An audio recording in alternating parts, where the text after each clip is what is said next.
peinture qui se décolle, fond poudreux, bande à joint qui déconne, dégâts des eaux au niveau de l'accueilli. Bref, un niveau d'emmerdement que l'on retrouve parfois éparpillé dans un logement, c'est concentré sur la cloison de la porte d'entrée.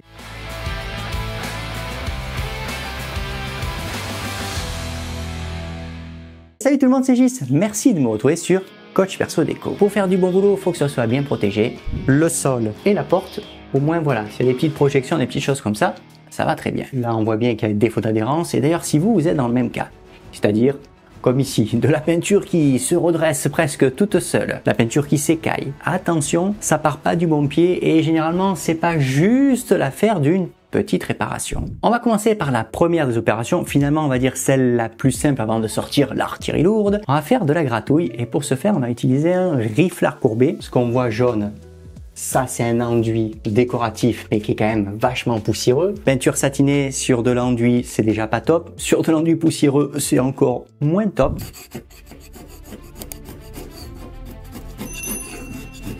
Regardez, clairement j'ai pas d'adhérence.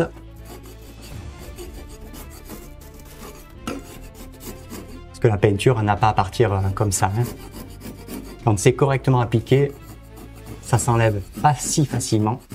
Le gratouillage, c'est désormais terminé. Ça s'est pas trop mal passé. Voilà ce que ça donne.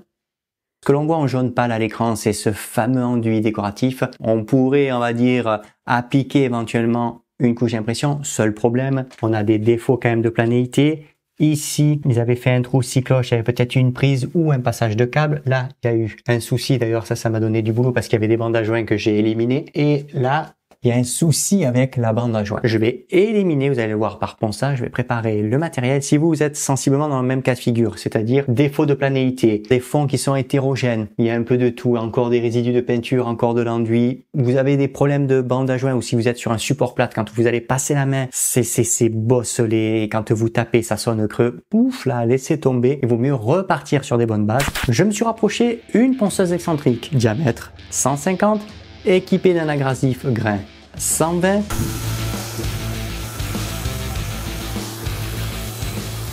Ce que vous voyez ici, c'est ce qu'on appelle l'épiderme cartonné de la plaque de plâtre. Là, j'ai très légèrement altéré. Faut pas se faire de soucis avec ça du moment que vous traversez pas. Il n'y a pas de problème. Pensez bien si vous êtes dans la même configuration. Ici, on est dans un angle entrant, donc une queue murale. Il y a forcément la bande à joint. Il faut pas creuser, tenter plus, parce que sinon vous allez faire des dégâts, vous allez la faire sortir. Au droit de l'huisserie, je pense que ça se voit bien. On a la bande qui a fissuré, mais ça c'est, on va dire, pas étonnant, puisque là on n'a pas ce qu'on appelle une pose de type drapeau. C'est très bossé. Alors, ça a l'air de rien, je bouge à peu près d'1,5 mm. Mais il faut bien penser que de là à là, il y a très peu. Quand je passe la main, je me croirais quand même sur un dos d'âne. Maintenant, on va faire la finition. Ponceuse triangulaire. Je reste évidemment sur la granulométrie 120.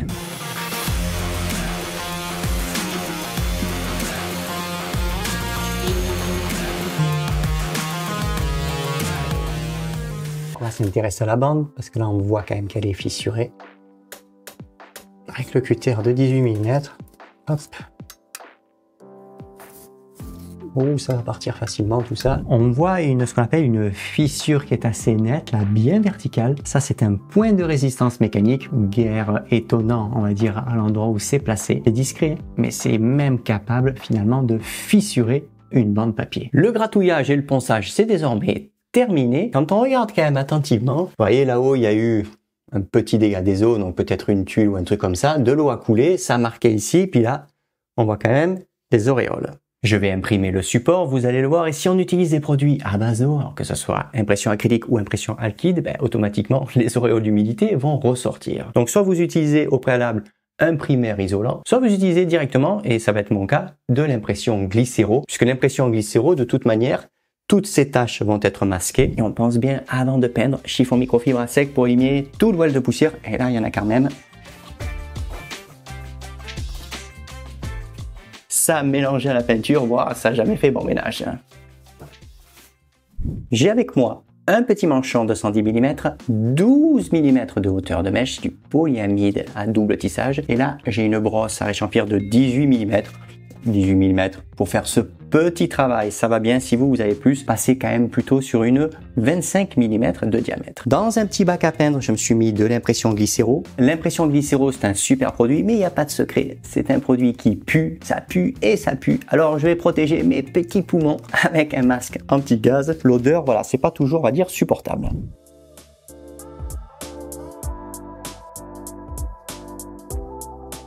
On dégage le périmètre.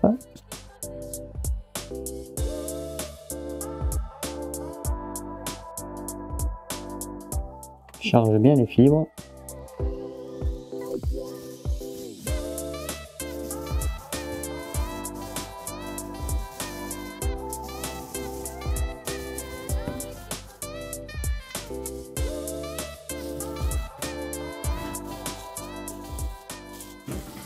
L'impression glycéro est désormais terminée. On passe à 24 heures de séchage. L'impression glycéro est désormais sèche. Place au petit coup d'abrasif, grain 150.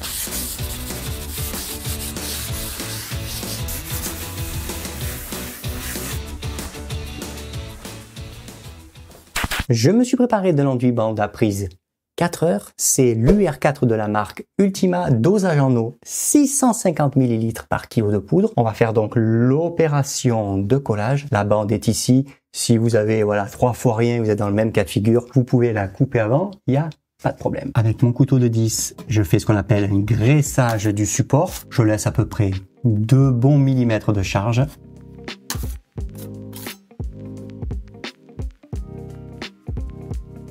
Pas de manque, pas de pâté, pas de choses comme ça.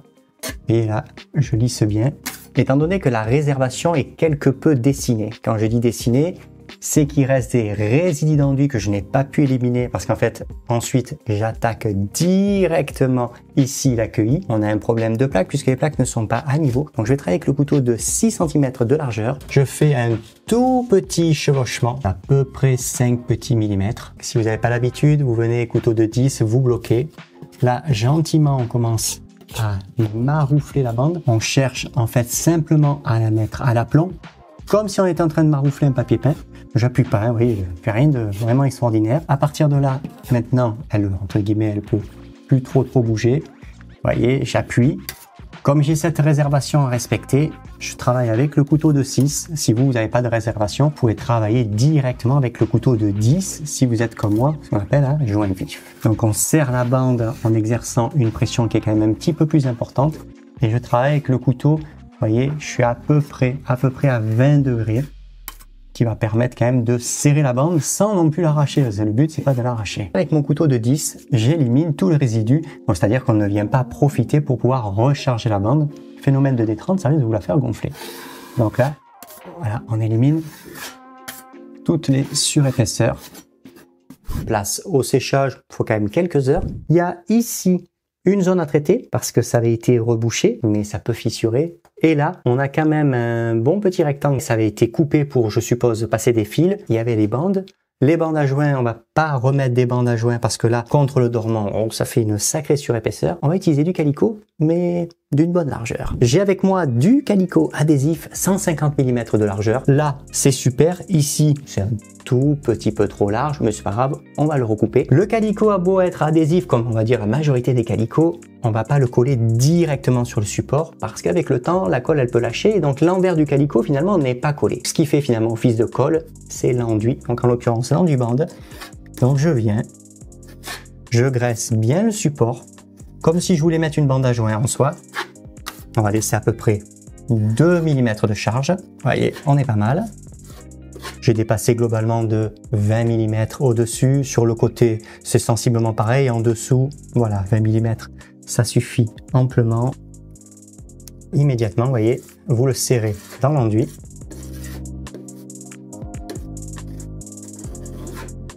Étant donné qu'il n'y a pas de contrainte mécanique, ce qui est différent finalement au-dessus de la porte, parce qu'on est ce qu'on appelle au droit du montant, donc fissuration, c'est quand même beaucoup plus présent, mais là, oui, je veux dire, il se passe rien. Vous pouvez aller directement avec ce genre de calicot. Et là, c'est pareil, vous travaillez le plus à plat possible, vous évitez de laisser de la surépaisseur. On part globalement quand même pour 4 heures de séchage. Pour la réservation de la scie cloche, 150 mm, c'est quand même un peu large. Je le réduis. Et là, comme ça, je veux dire, vous êtes tranquille hein, pour un trou de scie cloche, là où il est placé en plus, vous n'aurez pas de fissuration.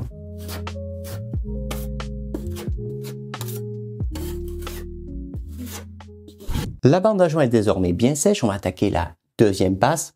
Elle est quand même importante puisque c'est la charge. Je vais être obligé de commencer à m'élargir et surtout à laisser justement un petit peu plus de charge qu'à l'accoutumée parce que j'ai quand même un défaut de planéité en sachant que ici, l'intégralité de cette petite face de mur, de toute manière, ça sera ratissé. J'ai avec moi une petite lame à lisser, 20 cm de plaisir. Ça va très très bien. L'enduit bande, je reste sur le 4 heures. Seule petite différence, c'est qu'il est quand même beaucoup plus épais pour pouvoir justement accepter la charge. Alors, c'est parti. Là, je commence à travailler l'enduit.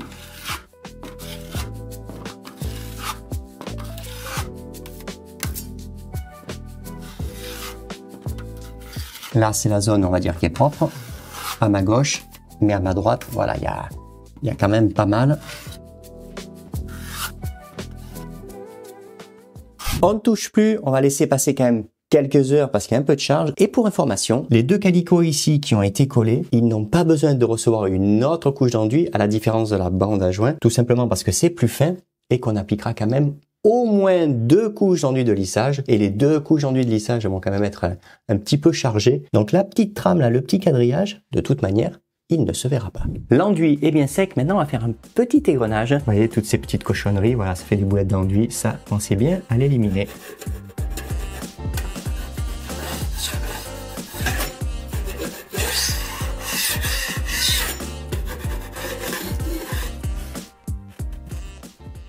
On va attaquer la première passe d'enduit. Petite particularité, c'est pas de l'enduit en poudre, il s'agit de l'enduit en pâte. Je l'ai mis dans un camion de 8 litres, c'est beaucoup plus pratique parce que vous allez voir, on va travailler de manière traditionnelle, mais on va travailler également avec un manchon. La consistance est très très bien pour le travail qu'on a effectué, donc le produit est prêt à l'emploi. Et ça, c'est le garni de glisse de la marque Ultima. Je vais appliquer l'enduit avec un petit rouleau, vous allez voir, c'est un petit rouleau que j'ai bidouillé, mais bien sûr, on va lisser, non pas avec les couteaux, mais avec une petite lame à lisser, 15 cm de plaisir pour pouvoir bien estomper, mais laisser quand même un petit peu de charge, c'est vraiment pratique. Couteau de 75 de large, on va travailler à l'avancement, mais on va dégager, vous voyez, le périmètre. Pour pouvoir laisser un peu de charge, on travaille le plus à plat possible.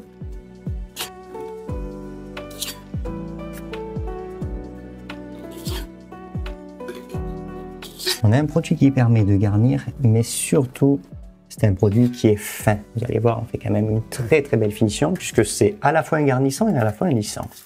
Pour appliquer l'enduit, on peut le faire à l'aide d'un rouleau à enduire et également d'un rouleau de peintre. Mais on peut faire un mix des deux. Alors justement, j'ai bidouillé un petit manchon de peintre. En l'occurrence, c'est du polyamide tissé de 12 mm de hauteur de mèche. Et je lui ai enfilé un manchon isolant. Gros avantage du manchon isolant, ça se nettoie très très rapidement. Et quand on a, on va dire, des petites largeurs, eh ben de convertir comme ici un petit manchon de diamètre 15 mm, donc c'est les plus courants, eh ben ça va vous permettre voilà, de recycler vos vieux manchons à peindre en finalement manchons à enduire. Il faut qu'il se fasse donc dans un camion de peintre. Vous voyez, c'est super puisqu'on a la grille ici post-formée. Avantage, on peut vraiment, voyez, raser les bords, le périmètre.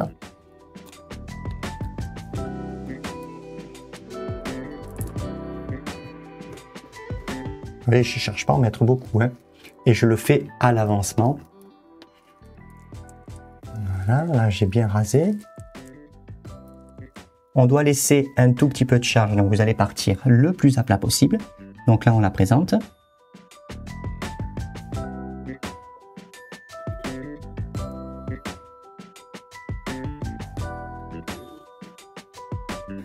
Là ça fait un petit peu façon crépi, ça signifie qu'il en manque.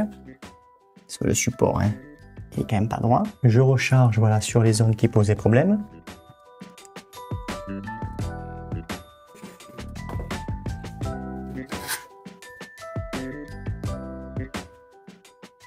Je pars d'une zone qui n'est pas enduite pour aller rejoindre ma zone enduite, donc ce qu'on appelle entre guillemets faire des travées. Ça c'est très important, ça va vous éviter de recharger finalement sur une zone que vous avez déjà travaillée. L'essentiel, quand vous rejoignez la travée, on va le rejoindre avec le moins d'enduit possible. Le rouleau est un peu chargé, vous ne venez pas directement, puisque là vous allez faire un pâté. Voyez, vous décalez à peu près une toute petite dizaine de centimètres. Là, on travaille à plat. Vous voyez, regardez, on ramasse pour ainsi dire rien. Si on a la bonne épaisseur, il n'y a pas de problème particulier. L'avantage aussi d'utiliser, on va dire, ce principe de manchon isolant, vous projetez moins sur le support. Alors on en met moins bien sûr puisqu'il est lisse, mais voilà, pour ce qu'on a à faire c'est très bien, et si on peut éviter les projections, c'est quand même pas mal. Changement d'ambiance, on passe à la 20 cm, vous voyez, regardez, 20 cm c'est bien, et ici, l'avantage c'est que voilà, j'ai pas beaucoup, petit réglage avec les couteaux, et vous allez voir, on va quand même faire quelque chose de très sympa avec la 20 cm. On vire à plat.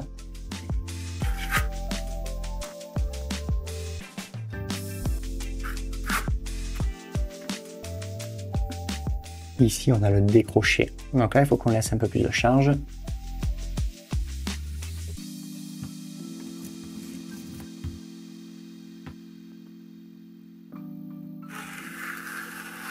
Ici, j'estompe. Là, il faut que j'aille doucement parce que là, c'est une zone voilà, où on sait qu'il y a un creux, ça va pas. Donc, je travaille surtout à la verticale. Et là, je vais passer gentiment juste voilà, pour ce qu'on appelle dépointer. Vous voyez, il en manque là, mais on va dire que c'est normal.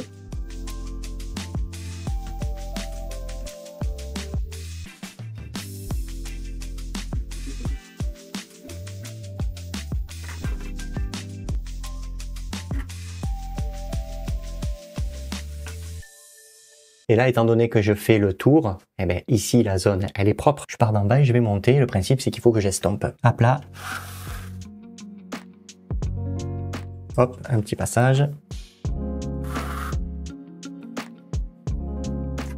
Voilà, il en est pas mal.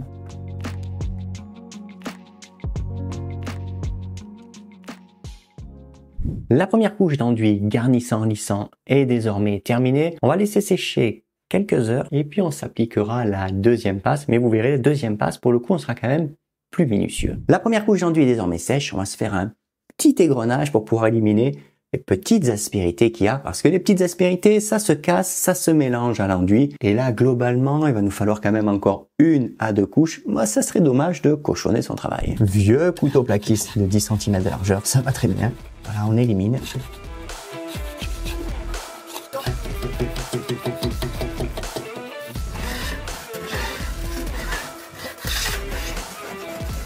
Et bien sûr, le petit coup de chiffon microfibre. Ça permet d'éliminer le voile de poussière. On conserve l'enduit en pâte, même matériel, petite lame de 150 mm, ici couteau de 75, et on va faire finalement le même travail. Je laisse quand même encore de la charge, on n'est pas à l'opération de ratissage.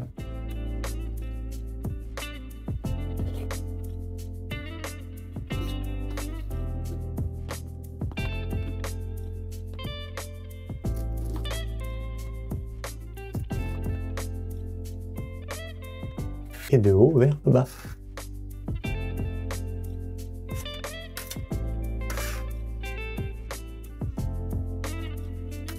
Et là, la différence, je ne m'approche plus des cueillis, ni du bord ici contre l'huisserie, puisque je vais faire des marques. Et là, on commence quand même à faire propre, même si c'est la deuxième passe et qu'il y en aura quand même une troisième. L'avantage de la petite lame de 150, vous pouvez vous en servir bien sûr comme d'un couteau en dur. Regardez là, je dégage. La cueillie, c'est pour la plus propre, mais voyez, j'arrive à travailler parce que c'est pas très large. Donc c'est beaucoup plus pratique qu'un, on va dire, un couteau traditionnel. Parce que vous voyez, je suis bien à plat. Alors là, on est sur la zone où il y a quand même un peu de correction à faire. Je charge un petit peu plus. J'ai repris ma lame de 20. Donc là, je viens gentiment. Vous voyez, je travaille globalement à plat. Ici, par exemple, il y en a déjà de trop. Donc là, vous voyez, je pars plus à 45 degrés, donc c'est-à-dire je racle. Je vire ici, vous voyez, 2 suites à plat pour laisser la charge.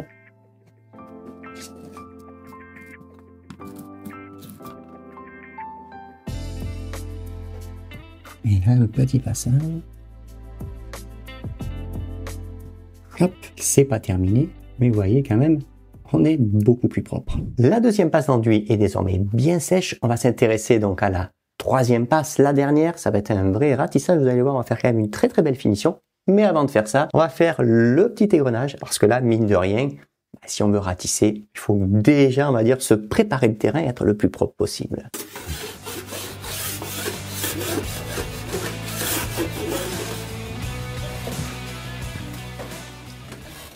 Le matériel est prêt, je conserve le même enduit. Ça a beau être un garnissant lissant, il est particulièrement fin. Vous allez voir quand même la finition qu'on va faire. J'utilise le même matériel, mais vous allez voir, l'angle de travail va être différent. Je vais détourer, quoi qu'il arrive, le périmètre. Mais là, la seule différence, je vais quasiment plus laisser de matière. C'est ce qu'on appelle vraiment un ratissage, donc tiré à zéro. Ma lame est à environ 30 degrés. En fait, à plat, je vais travailler juste pour estomper si éventuellement je fais des petites aspérités. Allez, par exemple, typiquement, si je fais une aspérité comme ça, là, je vais travailler le plus à plat possible. Mais là, vraiment, vous voyez, je ratisse. Et le produit se prête bien à cet exercice. Je détourne le périmètre, ça change pas. Et là, on s'applique, puisque le principe, c'est qu'après, derrière, ponçage. Et le ponçage, on ne veut pas passer des heures à poncer. Donc plus on sera propre, et plus finalement le ponçage va être du plaisir.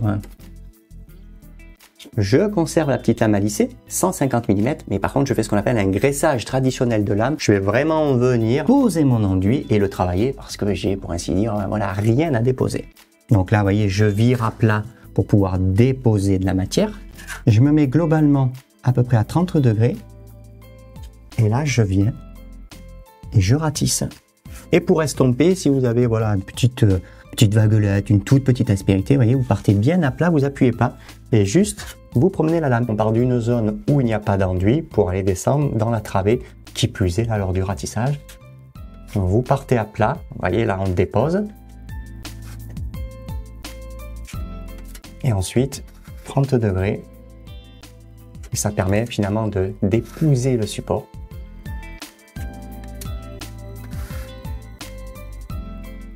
Là, on rase le périmètre, mais on ne vient pas taper, parce que vous voyez, si vous tapez ici, en fait, la lame va se mettre à saccader. Donc là, voilà, je suis à 2-3 mm, juste je passe, pose l'enduit.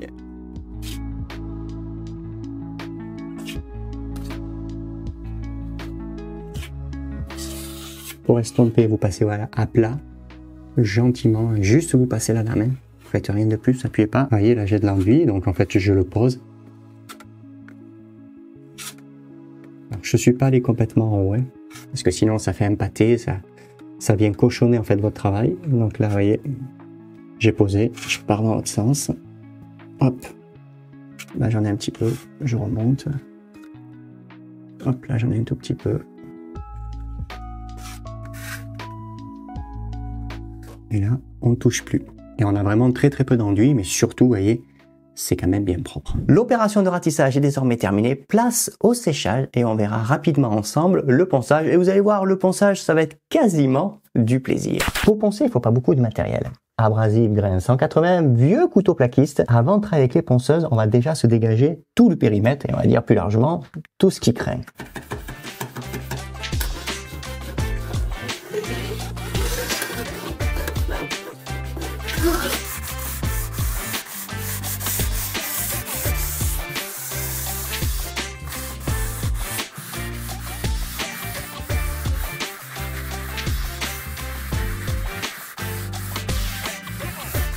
C'est vraiment, on va dire, un ponçage fin. Et l'avantage, ça altère pas, ça abîme pas. Et si vous enduisez le plus proprement possible, ben, il y aura quand même pas trop de boulot.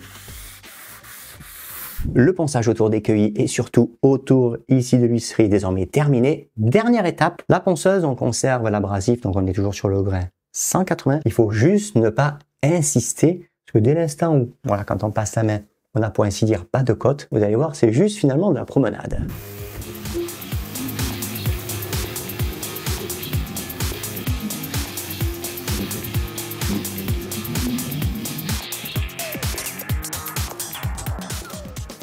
Je ne sais pas si vous vous rappelez, là on avait un problème de bande à joint, mais on avait surtout un problème de planéité. J'ai avec moi un niveau, on va voir justement s'il y a ce qu'on appelle un décroché, si le niveau bouge, ben, c'est qu'il y aura quand même un petit souci.